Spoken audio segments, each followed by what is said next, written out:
इतने लंबे समय तक शादीशुदा रहने के बाद वांग युनफा ने कभी भी ली जिया के साथ अपना आपा नहीं खोया था और कभी ऊंची आवाज में बात भी नहीं की थी। अब जब वांग युनफा अचानक उस पर भड़क उठी, तो उसने एक पल के लिए ली जिया को स्तब्ध कर दिया।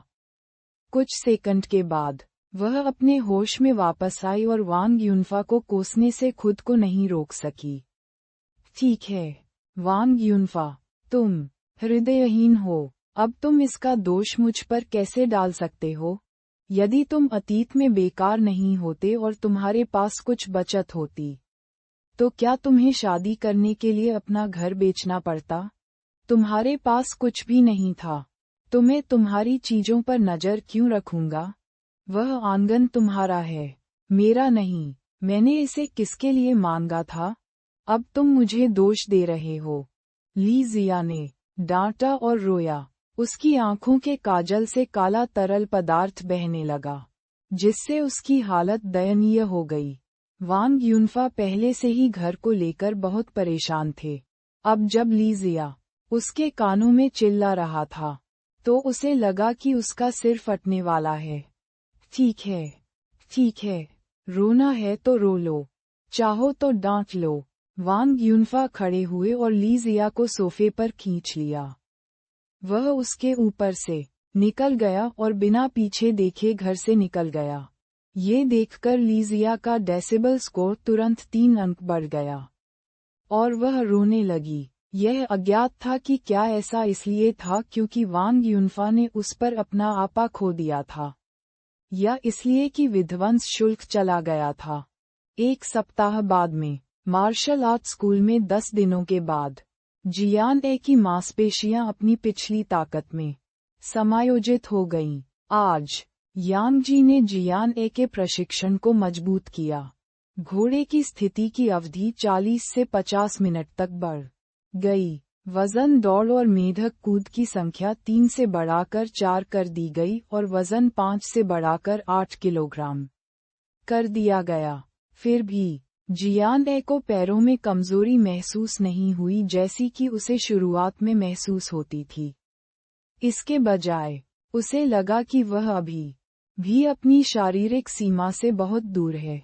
सुबह के अभ्यास के बाद यांग जी ने जियान ए और सी युहान को अकेले मुख्य हॉल में बुलाया।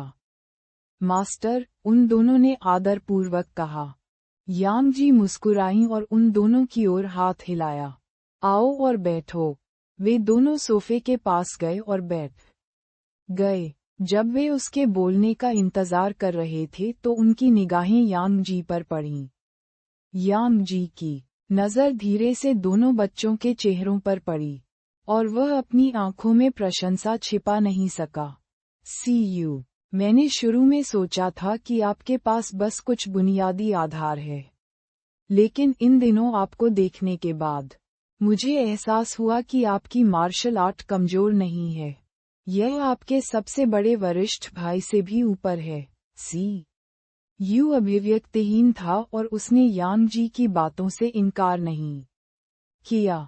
यांग जी भी सी युहान के स्वभाव को समझते थे, इसलिए वह उनके रवैये से नाराज नहीं थे। उन्होंने केवल मुस्कुराते हुए कहा, आपने जानबूझकर अपनी क्षमताओं को छुपाया और कम प्रोफाइल बनाए रखा। मुझे आपका व्यक्तित्व पसंद है। मास्टर, आप मेरी चापलूसी कर रहे हैं, सी युहान ने अपना सिर नीचे करते हुए कहा। जियान ए की ओर देखते ही यांग जी की मुस्कान चौड़ी हो गई। जियो ए, तुमने मुझे और भी आश्चर्यचकित कर दिया। आपके शरीर की सहनशक्ति और अनुकूलनशीलता दुर्लभ है, और आप एक मेहनती व्यक्ति हैं। आपकी प्रतिभा आपके वरिष्ठ भाई मोबाई से कम नहीं है। जियान ए को यांग जी की सारी चीजें प्राप्त हुई प्रशंसा की और मुस्कुराया। आपकी प्रशंसा के लिए धन्यवाद मास्टर।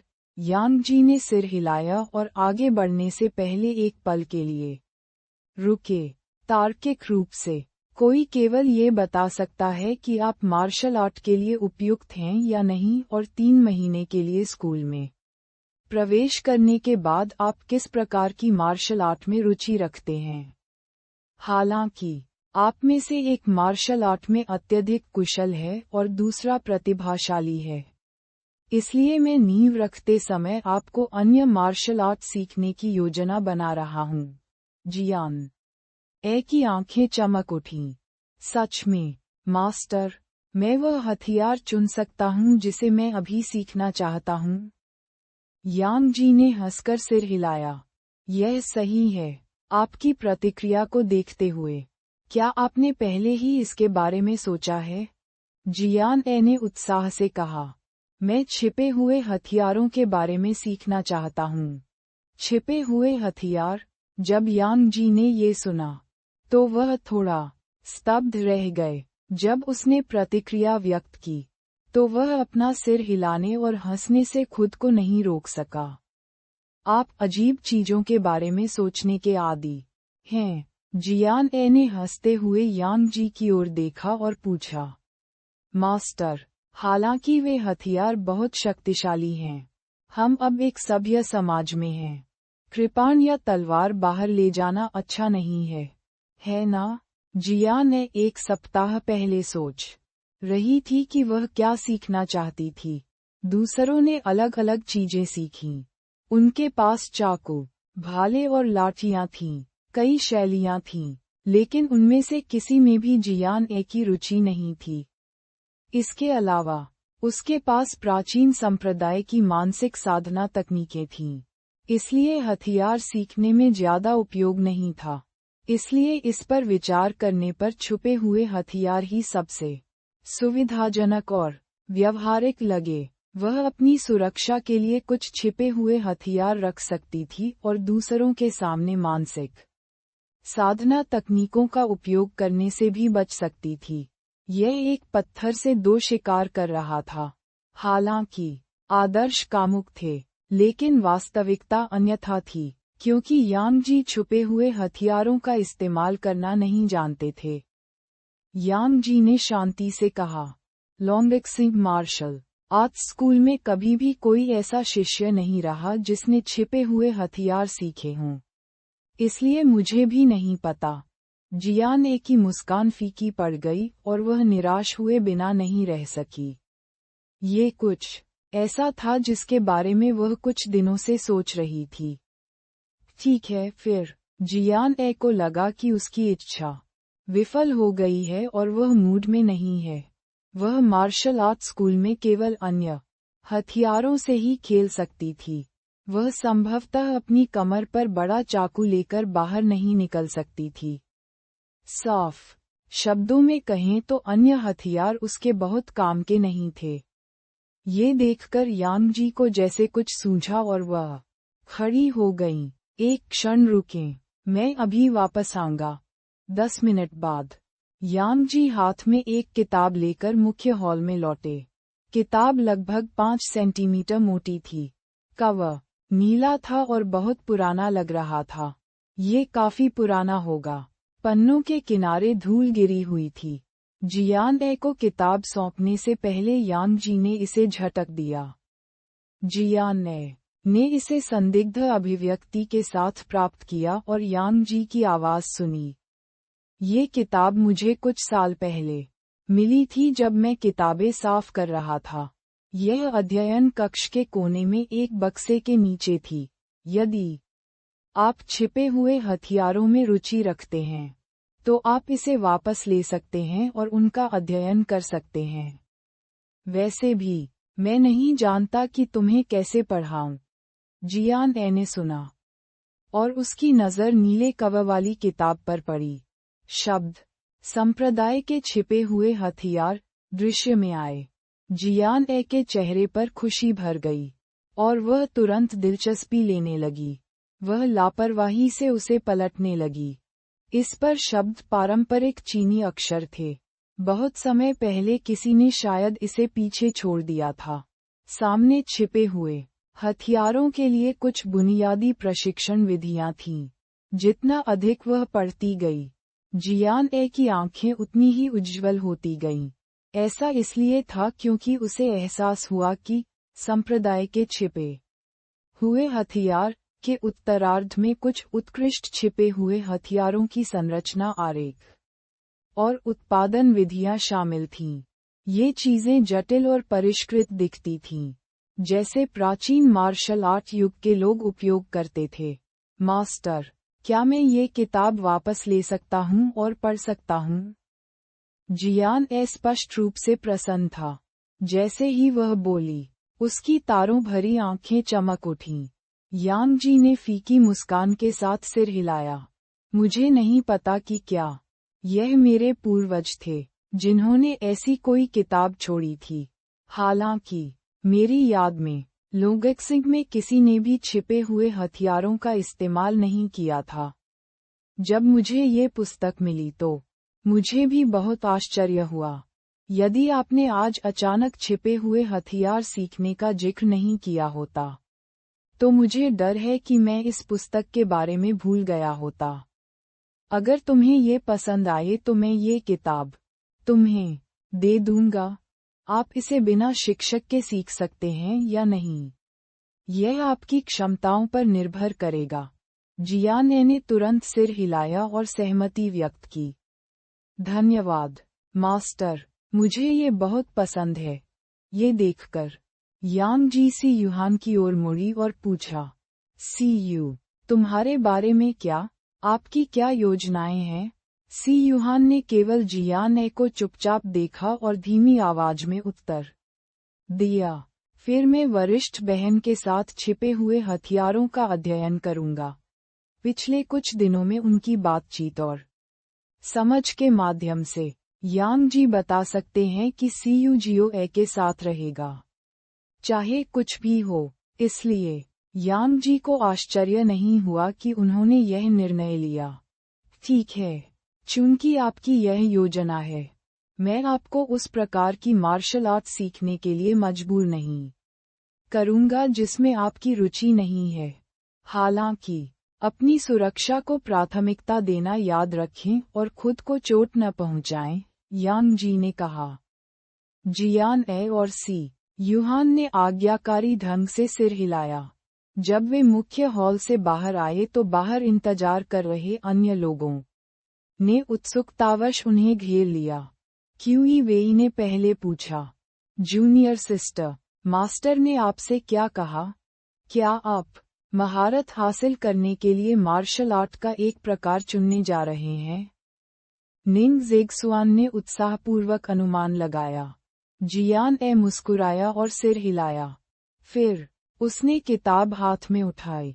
सीयू और मैं दोनों छिपे हुए हथियार सीखने की योजना बना रहे हैं। जब सभी ने ये सुना, तो वे एक स्वर में बोले, छिपे हुए हथियार? ली मोबाई ने भौहें चढ़ा लीं और अनिश्चितता के साथ कहने से पहले एक पल के लिए सोचा। लोंगक्सिंग में कोई भी नहीं जानता कि छिपे हुए हथियारों का उपयोग कैसे किया जाता है ना? लिन यी ने जियान के हाथ से किताब ली और कवर पर लिखे शब्दों को देखा। वह बुदबुदाया, संप्रदाय के छिपे हुए हथियार। जियान ने अपनी भौहें ऊपर उठाईं। मास्टर वास्तव में छिपे हुए हथियारों का उपयोग करना नहीं जानते, लेकिन उन्होंने मुझे अध्ययन करने के लिए ये पुस्तक दी। यूयू ने सदमे में अपनी आंखें चौड़ी कर लीं। तुम्हारा मतलब है कि तुम्हें करना होगा इसे स्वयं सीखें? उसी समय बाकियों ने भी अपनी आंखें चौड़ी कर लीं। शिक्षक के बिना हर कोई किसी चीज में महारत हासिल नहीं कर सकता। इसके अलावा छिपे हुए हथियारों जैसी कोई चीज आमतौर पर टेलीविजन पर देखी जाती थी। ऐसा नहीं लगता था कि इसमें महारत हासिल करना आसान था।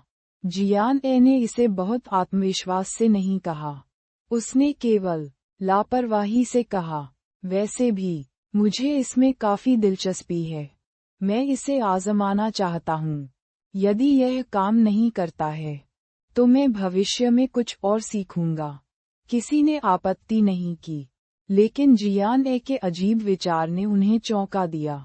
हालांकि ये मामला इतना आसान नहीं लग रहा था, लेकिन किसी ने उन पर ठंडा पानी नहीं डाला। इसके बजाय उन्होंने उसे प्रोत्साहित किया। दोपहर के समय जियान दोपहर के भोजन के लिए मार्शल आर्ट स्कूल में नहीं रुके।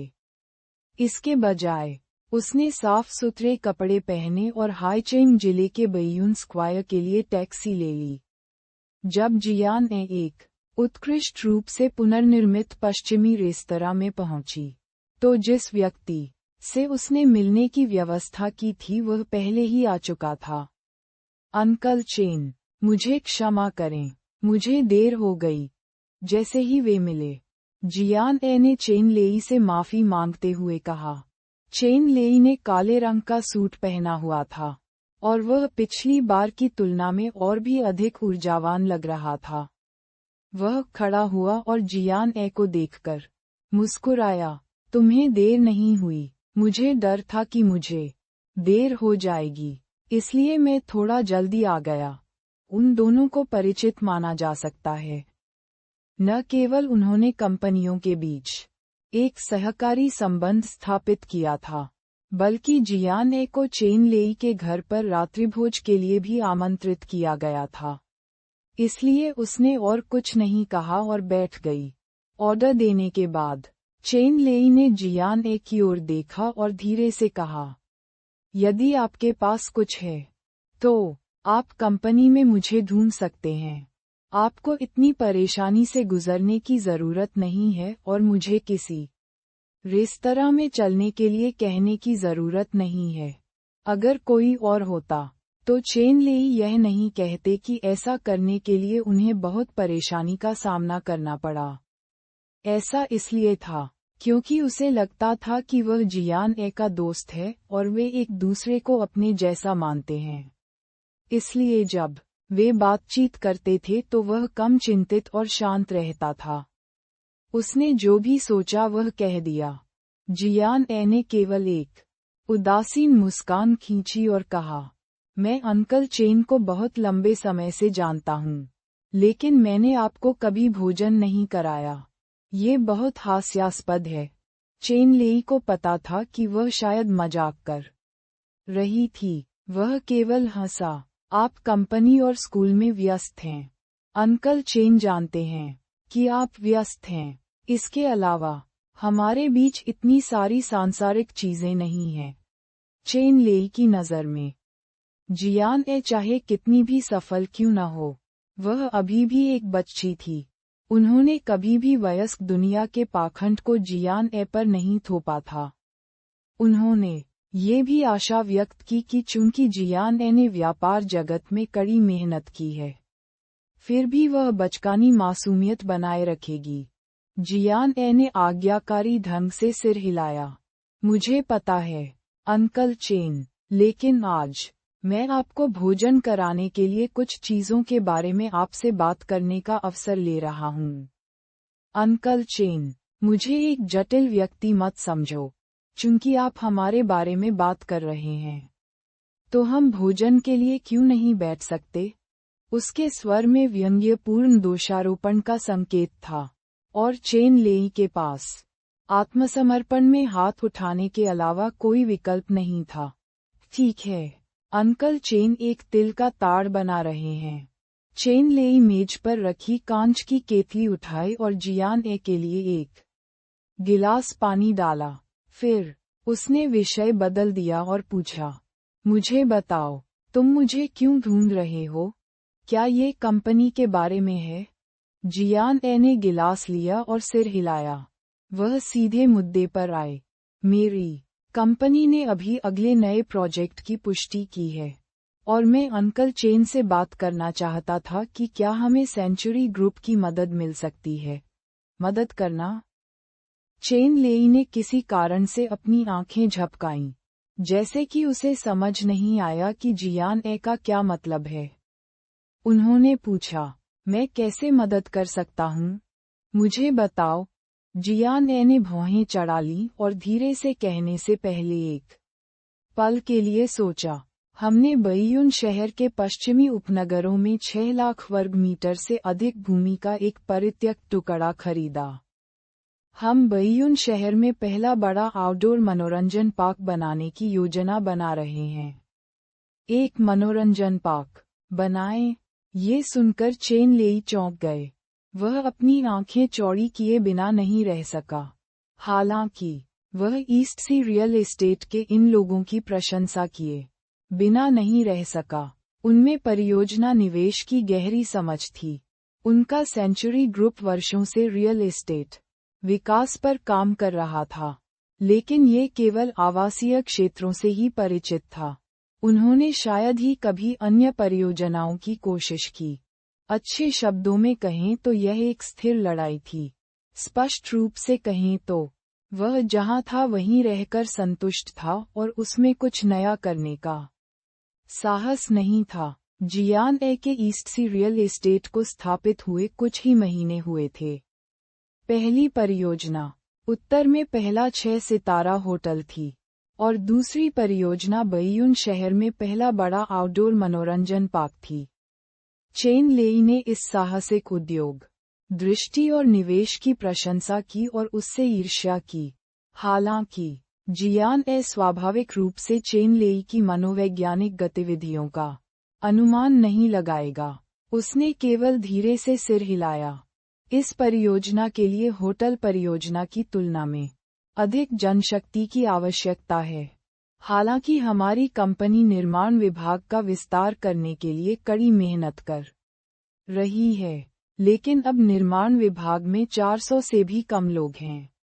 ये पर्याप्त नहीं है, तो आप इस परियोजना पर हमारी कंपनी के साथ काम करना जारी रखना चाहते हैं और हमारी कंपनी को जनशक्ति के मामले में इस परियोजना का समर्थन करने देना चाहते हैं?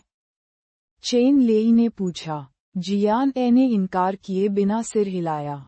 मुझे पता है कि हमारे होटल प्रोजेक्ट के लिए आपके पास बहुत सारे लोग हैं, लेकिन मुझे सेंचुरी ग्रुप के निर्माण विभाग की स्पष्ट समझ नहीं है। इसलिए मैं सिर्फ ये जानना चाहता हूँ कि अंकल चेन की कंपनी में कितने लोग बचे हैं और क्या हम इस सहयोग को फिर से काम कर सकते हैं। बिना किसी हिचकिचाहट के जियान ए ने इस सहयोग की मुख्य समस्या बताई, ठीक उसी तरह जैसे उसने पहले बाई झोउ के साथ इस मामले पर चर्चा की थी। जियान ए की पार्टनर की पहली पसंद हमेशा सेंचुरी ग्रुप होगी। यदि वह असफल रही तो वह अन्य कंपनियों पर विचार करेगी। चेन लेई को मनोरंजन पार्क परियोजना में कोई अनुभव नहीं था, लेकिन जैसा कि जियान ए ने कहा था, सेंचुरी ग्रुप ने पहले ही कई लोगों को होटल परियोजना में भेज दिया था। इसके अलावा सेंचुरी ग्रुप को उस प्रोजेक्ट के लिए लोगों की आवश्यकता थी जिसे वे विकसित कर रहे थे। इसलिए चेन लेई को नहीं पता था कि कंपनी में कितने लोग हैं। निर्माण विभाग जियान ए की उम्मीदों तक पहुंच सकता है। इस विचार को मन में रखते हुए चेन लेई ने जियान ए की ओर देखा और पूछा, आपको अपनी निर्माण परियोजना योजना के लिए कितने लोगों की आवश्यकता है? 1500, जियान ए ने स्पष्ट रूप से कहा। जब चेन लेई ने यह नंबर सुना, तो वह तुरंत हौंफने लगा।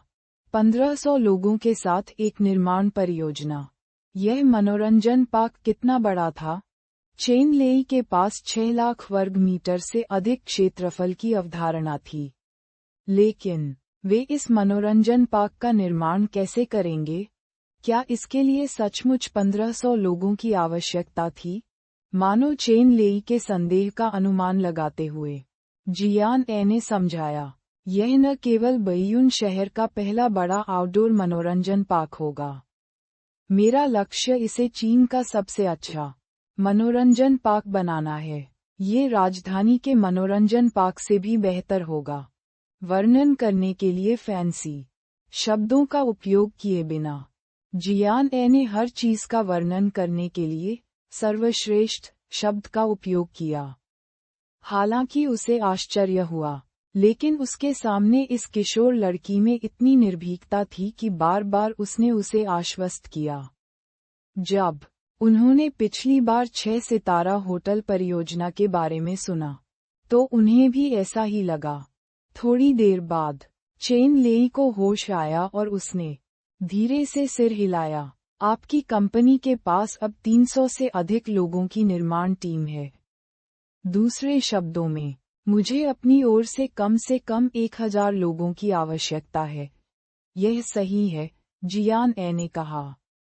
चेन लेई थोड़ा शर्मिंदा दिखे। ऐसा नहीं है कि उनकी कंपनी के पास 1000 से अधिक लोगों की निर्माण टीम नहीं थी, लेकिन उन्हें खुद पर विचार करना था।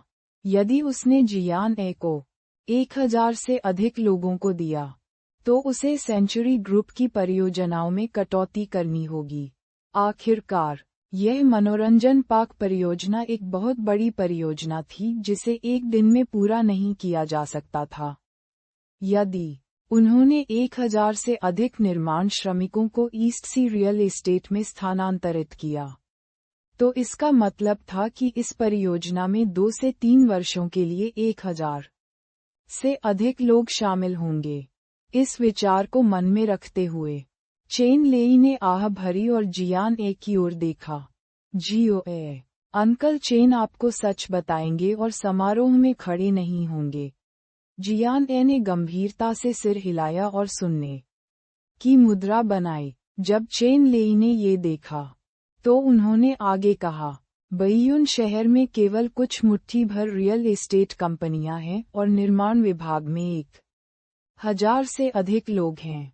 अपने प्रोजेक्ट के लिए भागीदार ढूंढना आसान नहीं है।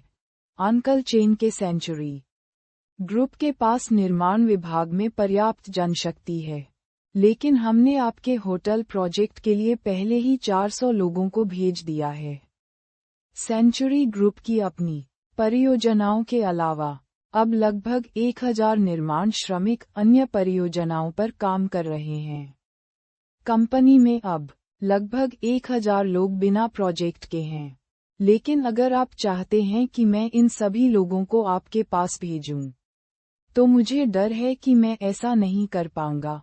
और ऐसा इसलिए है क्योंकि हमारी कंपनी की योजनाएं अभी पाइपलाइन में हैं। अगर हम आपको सब कुछ दे देंगे, तो ये परियोजनाएं पूरी नहीं होंगी।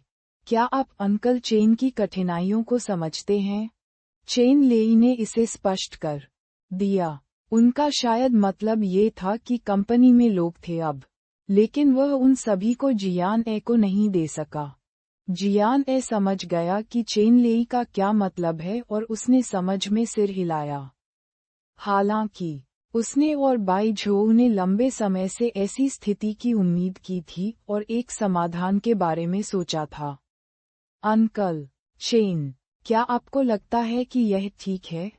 जियान ए ने चेन लेई को देखा और अपने विचार कहे। हम एक अस्थायी अनुबंध पर हस्ताक्षर करेंगे। अभी आपके पास बचे हुए लोगों को मुझे उधार दें। कीमत अभी भी सामान्य कीमत पर ही होगी। एक बार जब आपके सेंचुरी ग्रुप की आवश्यकता होगी और आप कुछ लोगों को वापस स्थानांतरित करना चाहते हैं, तो हम आपको प्राथमिकता देंगे और उन्हें आपको वापस कर देंगे। जब निपटान का समय आएगा, तो हम इसे बैचों में निपटाएंगे। उसके बारे में क्या ख्याल है? जियान ए के शब्दों ने चेन लेई को स्तब्ध कर दिया। क्या वह किसी भी समय उन लोगों को वापस स्थानांतरित कर सकता है जिनकी उसे आवश्यकता है? मनोरंजन पार्क के निर्माण के बारे में क्या? उस स्थिति में क्या आपके प्रोजेक्ट में देरी नहीं होगी? चेन लेई ने समस्या बताई। जियान ए ने मुस्कुराते हुए समझाया, हमारी कंपनी इस अवधि के दौरान निर्माण विभाग का विस्तार करना जारी रखेगी। जब आप अपने लोगों का एक हिस्सा वापस ले लेंगे, तो हमारे नए भर्ती किए गए निर्माण कर्मचारी इस अंतर को भर देंगे। अगर बीच में कोई अंतर है, तो भी यह बहुत लंबे समय तक नहीं होना चाहिए। ये परियोजना को बहुत अधिक प्रभावित नहीं करेगा। तो ये थी वजह। चेन लेई ने अचानक अपना सिर हिलाया और मुस्कुराए। उसने जटिल भाव से जियान ए की ओर देखा। उन्होंने कभी नहीं सोचा था कि वे इस तरह सहयोग करेंगे। यह एक अस्थायी अनुबंध था जो लोगों की संख्या कम कर देता था और किसी भी समय भुगतान का निपटान कर देता था। ये तुमने स्वयं सोचा था? क्या तुम्हें डर नहीं है कि बीच में मेरे साथ कुछ घटित हो जाएगा? चेन लेई ने मुस्कुराते हुए पूछा। ऐसा लग रहा था कि जियान ए को उस पर एक अकथनीय भरोसा था। छुआ हुआ महसूस करने के अलावा चेन लेई उत्सुक भी थी। जियान ए मुस्कुराया और चेन लेई को शांति से देखा। अंकल चेन, बइयुन शहर में रियल एस्टेट की दुनिया में अगर मैं आप पर पूरा भरोसा भी नहीं कर सकता, तो मैं किसी और पर भी भरोसा नहीं कर सकता। जैसे ही वह बोल रही थी, जियान ए अचानक आगे झुक गई और गंभीर भाव से कहा, इसके अलावा, जैसा कि अंकल चेन ने कहा, बइयुन शहर की रियल एस्टेट दुनिया में इस पैमाने की केवल कुछ मुट्ठी भर कंपनियां हैं। अगर हम इस सहयोग को काम नहीं कर सकते हैं, तो मैं केवल जियान समूह की तलाश कर सकता हूँ। आप ये स्थिति नहीं देखना चाहते, ठीक है? चेन लेई हैरान था। चेन लेई हंसे और असहाय होकर जियान ए की ओर देखा। क्या तुम मुझे उकसाने की कोशिश कर रहे हो? जियान ए ने धीरे से अपना सिर हिलाया। मैं इस पर विचार कर रहा हूँ। जियान ए ने झूठ नहीं बोला। भले ही उसके मन में जियान चांगशेंग के बारे में अच्छी धारणा न हो, वास्तविकता उसके सामने थी, इसलिए उसे लाभों का आकलन करना पड़ा। सेंचुरी ग्रुप के अलावा एकमात्र कंपनी जो मनोरंजन पार्क जैसी व्यापक परियोजना को शुरू कर सकती थी, वह जियान ग्रुप थी। इसलिए यदि चेन लेई ने इस परियोजना को स्वीकार नहीं किया, तो जियान समूह में चला जाएगा। यदि जियान चांगशेंग एक चतुर व्यक्ति होता, तो वह बता सकता था कि इस परियोजना से कंपनी को कितना लाभ होगा। हालांकि वे दोनों एक दूसरे से नफरत करते थे, लेकिन उन्हें पैसे के खिलाफ नहीं जाना चाहिए। थोड़ी देर के बाद चेन लेई ने जियान ए के बारे में सोचा, उसके दिल में शब्द। अंत में उसने सिर हिलाया। ठीक है, अंकल चेन आपके साथ फिर से काम करेंगे। वह ईस्ट सी रियल एस्टेट और जियान ग्रुप को सहयोग करते हुए नहीं देखना चाहते थे। यह निस्संदेह उनके सेंचुरी ग्रुप के लिए एक घातक झटका होगा। ये भव्य परियोजना सेंचुरी ग्रुप को भरपूर मुनाफा दिलाएगी और उसका प्रमुख भागीदार जियान ए होगा। चूंकि इस लड़की ने उस पर इतना भरोसा किया, चेन लेई को लगा कि उसे जियान ए को निराश न करने के लिए पर्याप्त ईमानदारी दिखानी चाहिए। सबसे महत्वपूर्ण कारण जियान ए का समाधान था। अंत में उसे फायदा होगा, ये देखकर कि चेन लेई ने आखिरकार सिर हिलाया। जियान ए खुश होने के अलावा कुछ नहीं कर सका। इस समय एक गिलास रेड वाइन परोसा गया। जियान ए ने 2 गिलास डाले और उसे टोस्ट करने के लिए खड़ा हो गया। धन्यवाद, अंकल चेन, यहाँ आपके लिए है। चेन लेई ने जियान ए के हाथ में रेड वाइन को देखा और भौहें चढ़ाए बिना नहीं रह सका। उन्होंने चिंता से पूछा, अभी तो तुम बच्चे हो, लेकिन तुमने शराब पीना शुरू कर दिया है? जियान ए अपनी जीभ बाहर निकालने से खुद को रोक नहीं सकी। मैं गाड़ी नहीं चलाता।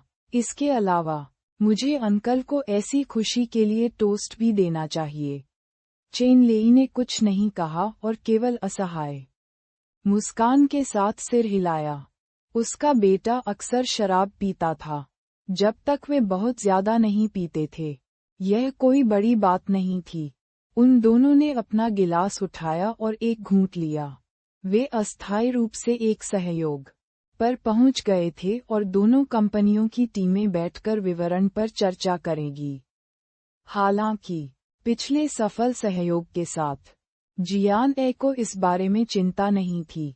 स्टेक परोसने के बाद जियान ए और चेन लेई ने लापरवाही से अन्य चीजों के बारे में बातचीत की।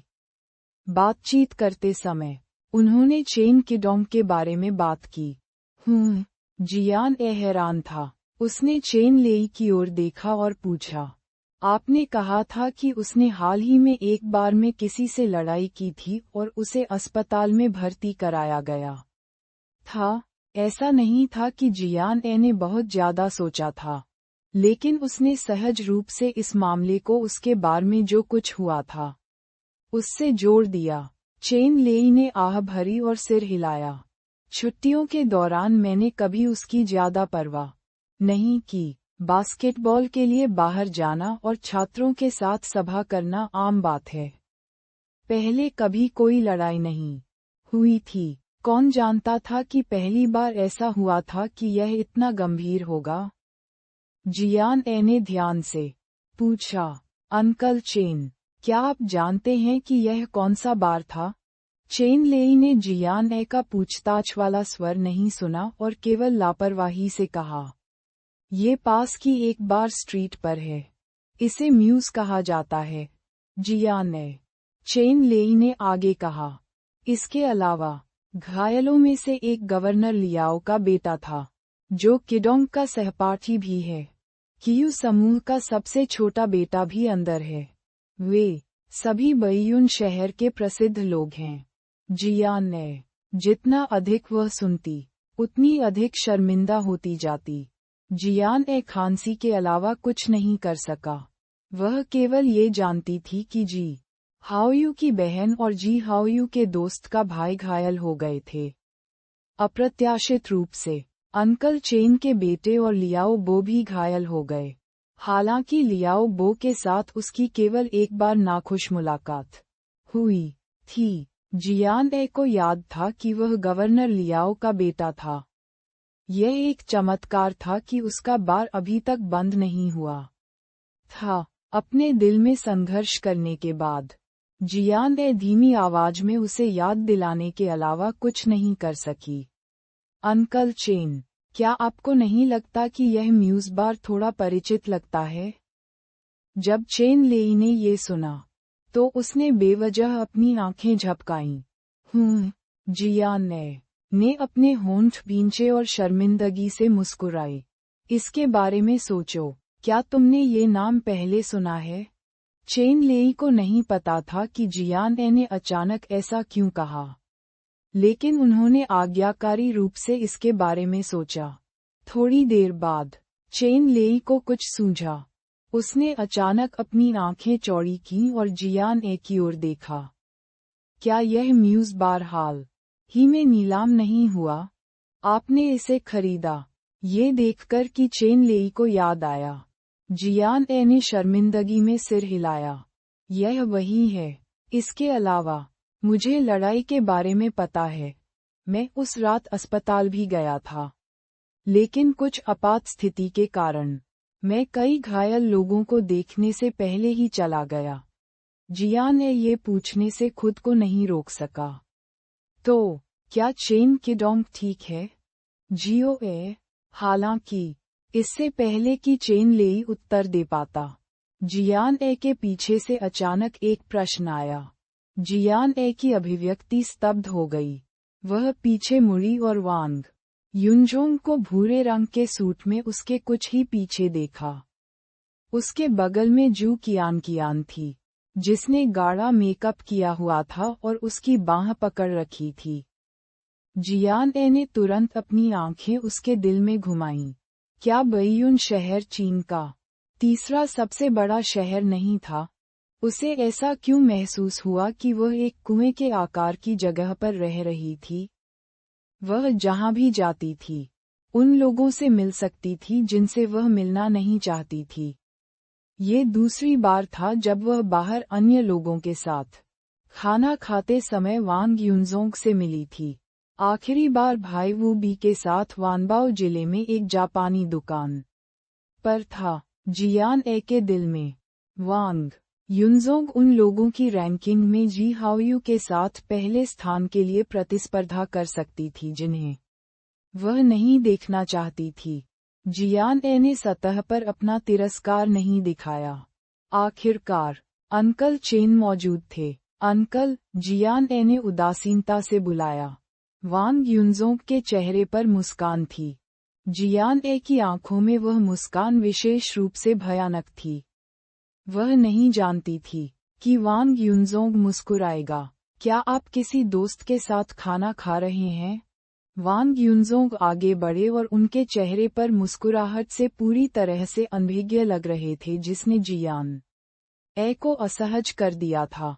जैसे ही वह बोला, उसने चेन लेई को आकार दिया, जो जियान ए के विपरीत था। वे दोनों एक ही उम्र के थे और दोनों व्यवसाय लोग थे। हालांकि स्वभाव या आभा की परवाह किए बिना चेन लेई स्पष्ट रूप से वांग युनजोंग से कुछ स्तर ऊपर थे। कोई भी देखने से ही बता सकता है कि अच्छी तरह से बनाया गया सूट महंगा था। उसकी कलाई पर लाखों डॉलर की घड़ी थी और यहाँ तक कि उसकी छाती पर ब्रोच भी चमक रहा था। ये स्पष्ट था कि यह शुद्ध सोने से बना था। केवल एक नज़र से वांग युनजोंग चेन लेई की असाधारण स्थिति और मूल्य बता सकते थे। उसने मन ही मन सोचा, क्या जियो ए पहले ही इस स्तर के लोगों से निपट चुका है? जियान ए और चेन लेई के अलावा मेज पर कोई और नहीं था। ये भोजन दोस्तों के बीच एक निजी भोजन जैसा लग रहा था। ये स्पष्ट था कि उन दोनों के बीच घनिष्ठ संबंध थे, कम से कम व्यावसायिक साझेदारों से ऊपर। वांग युनजोंग के उत्कृष्ट विचारों को स्पष्ट रूप से प्रदर्शित किया गया। इससे पहले कि चेन लेई कुछ कह पाते, उन्होंने पहले ही स्थिति का अनुमान लगा लिया था। इस पल चेन लेई उठ खड़े हुए। उसने अभी जियो ए को वांग युनजोंग को संबोधित करते हुए सुना था। ये देखते हुए कि वह जियो ए का बड़ा है, उसे उसका अभिवादन करने की पहल करनी चाहिए। जियान ए के बोलने की प्रतीक्षा किए बिना चेन लेई वांग युनजोंग को देखकर मुस्कुराए और व्यापार जगत में सामान्य तरीके से वांग युनजोंग से अपना परिचय दिया। हेलो, चेन लेई। जैसे ही चेन लेई ने कहा, उसने अपना नाम कार्ड निकाला और दोनों हाथों से उसे सौंप दिया। वांग युनजोंग को उम्मीद नहीं थी कि दूसरा पक्ष प्रसारण नहीं करेगा। नाम कार्ड लेने के लिए जल्दी से आगे बढ़ने से पहले वह एक पल के लिए स्तब्ध रह गया। उसने नीचे देखा और शब्द देखे, सेंचुरी ग्रुप के अध्यक्ष। इसने वांग युनजोंग की पीठ को सहज रूप से कठोर बना दिया। वह नवीकरण व्यवसाय में था, इसलिए वह स्वाभाविक रूप से बइयुन शहर की कुछ बड़ी रियल एस्टेट कंपनियों को जानता था। सेंचुरी ग्रुप बइयुन शहर की रियल एस्टेट दुनिया में एक बड़ा शॉट था। उनके सामने जो व्यक्ति था वह सेंचुरी ग्रुप का चेयरमैन था। जियो ए सेंचुरी ग्रुप के चेयरमैन के साथ लंच कर रहे थे। जियान ए की कंपनी खोलने की बात वांग युनजोंग को झटका देने के लिए काफी थी, लेकिन इसकी तुलना में उनके सामने की स्थिति ने उन्हें और भी ज्यादा झटका दिया। उदाहरण के लिए, उनकी अपनी इंटीरियर डिजाइन कंपनी को ही लीजिए। भले ही उन्होंने 200 साल तक कड़ी मेहनत की हो, लेकिन वे सेंचुरी ग्रुप जैसी बड़ी कंपनी से नहीं जुड़े होंगे। अपनी आंखों की चमक को दबाते हुए वांग युनजोंग ने शांत होने का नाटक किया और कहा, तो ये सेंचुरी ग्रुप के चेयरमैन चेन हैं। मैंने आपके बारे में बहुत कुछ सुना है। आपसे मिलकर अच्छा लगा। वह अपना नाम कार्ड दूसरे पक्ष को सौंपना नहीं भूले। मेरा नाम वांग युनजोंग है। मैं जियो ए का चाचा हूँ। मुझे उम्मीद नहीं थी कि मेरी भतीजी चेयरमैन चेन को जानती होगी। चेन लेई ने नाम कार्ड लिया और मुस्कुराए। ये सिर्फ इतना ही नहीं है। जियो ए और मैं पुराने दोस्त हैं। चेन लेई के आकस्मिक शब्दों ने वांग युनजोंग को फिर से झकझोर दिया। ऐसा लग रहा था कि उनका रिश्ता सामान्य नहीं था। वह बातचीत करना चाहता था, लेकिन जियान ए ने टोकते हुए कहा, अंकल, क्या कुछ और है? अंकल चेन और मुझे कुछ बात करनी है। उसके शब्दों के पीछे का अर्थ स्पष्ट था। वांग युनजोंग कैसे नहीं समझ सके? यदि यह अतीत में होता, तो वह जियान ए को इस तरह से बात करने की अनुमति क्यों देता? हालांकि अब चीजें अलग हैं, विशेष रूप से जियान ए के संबंधों को देखने के बाद। वांग युनजोंग और भी अधिक दृढ़ थे कि वह अब जियान ए को नाराज नहीं कर सकते। उसे शर्मिंदगी महसूस नहीं हुई और उसने स्वाभाविक रूप से सिर हिलाया। ठीक है, मैं भी यहाँ भोजन के लिए आया हूँ। चूंकि तुम्हें कुछ बात करनी है, इसलिए मैं तुम्हें परेशान नहीं करूँगा। फिर उन्होंने जियान ए से कहा, जियो ए, जब तुम्हारे पास समय हो तो खेलने के लिए अंकल के घर जाओ। जियान ए। वांग युनजोंग ने चेन लेई की ओर सिर हिलाया और जाने से पहले उसे गर्मजोशी से विदाई दी। वांग युनजोंग के चले जाने के बाद चेन लेई ने जियान ए को मनोरंजन से देखा। क्यों, आपके अपने चाचा के साथ अच्छे संबंध नहीं हैं? चेन लेई कौन थे? जियान ए और वांग युनजोंग के भाव उसकी नजरों से ओझल नहीं थे, इसलिए उसे अंदाजा था। जियान ए ने सिर हिलाया लेकिन कुछ नहीं कहा। आखिरकार पारिवारिक घोटाले कोई सम्मानजनक चीज नहीं थे। जब चेन लेई ने ये देखा तो उन्होंने आगे नहीं पूछा। उन्होंने केवल वांग युनजोंग के नाम को देखा। कार्ड गोजोंग रेनोवेशन कंपनी लिमिटेड, तो वह नवीकरण व्यवसाय में था। हालांकि चेन लेई ने इस कंपनी के बारे में कभी नहीं सुना था। ये सिर्फ एक छोटी सी कंपनी है। अंकल चेन को पता न होना सामान्य बात है। जियान ए ने चेन लेई की अभिव्यक्ति देखकर धीरे से कहा। चेन लेई मुस्कुराए और सिर हिलाया। शिष्टाचारवश उसने नाम कार्ड अभी भी अपने बटुए में रख लिया। इस समय जियान ए के पास चेन लेई को याद दिलाने के अलावा कोई विकल्प नहीं था।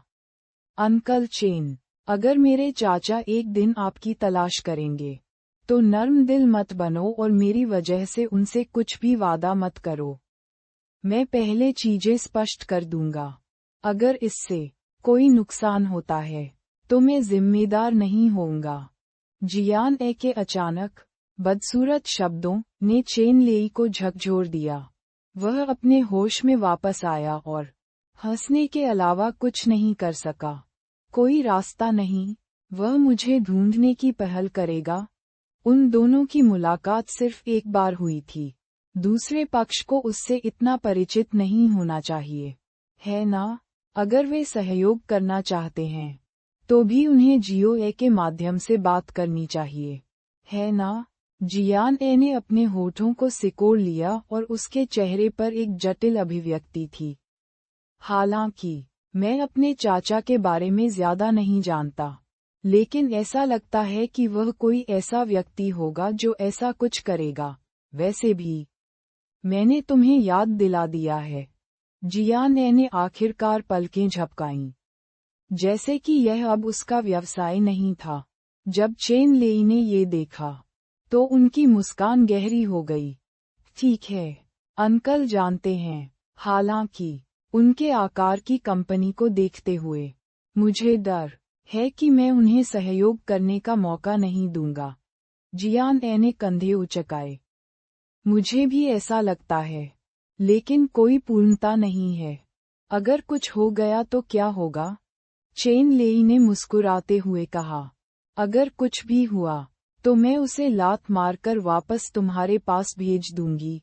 दूसरी तरफ जैसे ही वांग युनजोंग और जू कियान बैठे, जू कियान मदद नहीं कर सके, लेकिन पूछा, युनजोंग, आज आप अपनी भतीजी के प्रति इतने विनम्र क्यों हैं?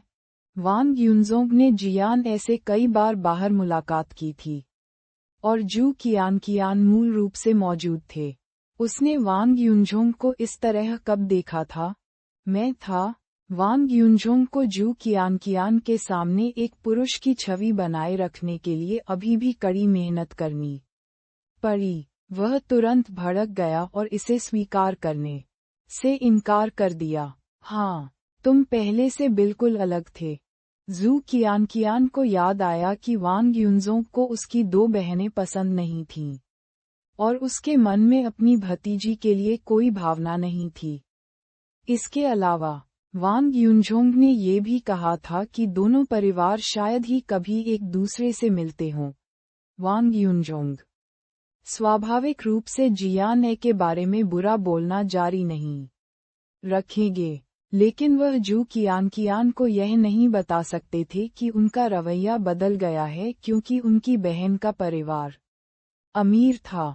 उन्होंने जू कियान की ओर देखा और कहा, जियो ए अभी भी एक बच्ची है। मैं हमेशा उसके प्रति उदासीन नहीं रह सकता, है ना? इसकी कोई जरूरत नहीं है। जैसे कि उसे नहीं लगा कि यह वाक्य ठोस था। वांग युनजोंग ने तुरंत कहा, और क्या तुमने नहीं देखा कि उसके साथ वह आदमी कौन था? कौन? जू कियान ने उत्सुकता से पूछा। बेशक, उसने उसे देखा। इसके अलावा, वर्षों से पुरुषों के बारे में उसके फैसले के अनुसार, जिस आदमी ने अभी अभी युनझोंग की भतीजी के साथ खाना खाया था, वह एक बहुत ही सफल और अमीर व्यक्ति होना चाहिए। आगे पूछने की जरूरत नहीं थी, क्योंकि वह उसके कपड़ों और स्वभाव से बता सकती थी। वांग युनजोंग ने उसे सस्पेंस में नहीं रखा और स्पष्ट रूप से कहा, वह अध्यक्ष है सेंचुरी ग्रुप का। Century group? जू कियान हैरान हुए बिना नहीं रह सका। उसने अपनी आंखें चौड़ी कर लीं। भले ही वह बिजनेसमैन नहीं थी, फिर भी वह सेंचुरी ग्रुप से परिचित थी। इससे पहले, जब युनजोंग ने उसके लिए एक घर खरीदा था, तो वे सेंचुरी ग्रुप की संपत्तियों में से एक में भी गए थे। बाद में, क्योंकि उन्हें लगा कि यह बहुत महंगा है, उन्होंने इसे नहीं खरीदा। जू कियान को अचानक वह समय याद आ गया जब वह और युनझोंग बिक्री कार्यालय में थे, और यह पहली बार था जब उसने अपनी बहन के परिवार को देखा था।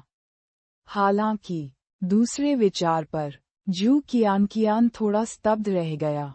उसने कुछ बार पलकें झपकाईं और संदेहपूर्ण भाव से पूछा, लेकिन आपकी भतीजी सेंचुरी ग्रुप के चेयरमैन के साथ भोजन पर क्यों बैठी है? वे दोनों बिल्कुल भी करीब नहीं थे। वे एक ही आयाम से नहीं थे, है ना? क्या चेयरमैन चेन ने अभी नहीं कहा कि वह और जियोए पुराने दोस्त हैं? वांग युनजोंग ने लापरवाही से कहा। ये सुनते ही जू कियान ने उदासीनता से अपने होंठ सिकोड़ लिए। उसके हृदय में एक षड्यंत्र सिद्धांत प्रकट हुआ और उसकी अभिव्यक्ति सार्थक थी। टीस्क, मुझे डर है कि कोई अकथनीय रहस्य है। वांग युनजोंग ने थोड़ा भौहें चढ़ाईं और जू कियान की ओर देखा। उन्होंने रुखाई से कहा, बकवास मत करो, चाहे कुछ भी हो। जियोए केवल 15 वर्ष की थी। इस प्रकार की सोच अनुचित थी। जू कियान को भी लगा कि उसने कुछ गलत कहा है। भले ही वांग युनजोंग को दूसरी पार्टी पसंद नहीं थी, फिर भी वह उसकी भतीजी थी। वांग युनजोंग को चेहरा सबसे ज्यादा पसंद था। उसने अभी जो कहा था वह निस्संदेह वांग युनजोंग का अपमान था। जू कियान ने तुरंत बात करना बंद कर दिया और विषय बदल दिया। युनजोंग, क्या आपके माता पिता अभी भी हमसे नाराज हैं? पिछली बार, जू कियान अचानक वांग युनजोंग के साथ साउथ सिटी में वांग परिवार में लौट आए। अंत में, वांग परिवार के 2 बुजुर्गों ने जू कियान को एक पल के लिए भी स्वीकार नहीं किया और दोनों पक्ष बुरी शर्तों पर समाप्त हो गए। मुझे नहीं पता। मैंने कुछ दिन पहले अपने माता पिता से केवल एक बार मुलाकात की थी क्योंकि मैं घर पर विध्वंस के मुद्दे को संभाल रहा था, इसलिए मैंने उनसे आपका जिक्र नहीं किया। वांग युनझोंग ने कहा। जब जू कियान ने ये सुना, तो वह मुंह सिकोड़ने और गलत अभिव्यक्ति प्रकट करने से खुद को नहीं रोक सकी। तुम्हारा मतलब क्या है? क्या तुम्हारे माता पिता मुझे कभी स्वीकार नहीं करेंगे? जैसे ही वह बोली, जू कियान की आंखें लाल हो गईं। युनझोंग, मैं जल्द ही 26 साल का होने वाला हूँ। अगर तुमने मुझसे शादी नहीं की तो मैं एक बूढ़ी लड़की बन जाऊंगी। जू कियान को इस तरह देखकर वांग युनजोंग को अपने दिल में दर्द महसूस हुआ। उसने तुरंत मनाते हुए कहा, बकवास। मेरी कियान हमेशा एक ऐसी लड़की रहेगी जो कभी बूढ़ी नहीं होगी। जू कियान के पूछने की प्रतीक्षा किए बिना वांग युनजोंग ने वादा किया, चिंता मत करो, मैं उन्हें तुम्हें स्वीकार करने दूंगा।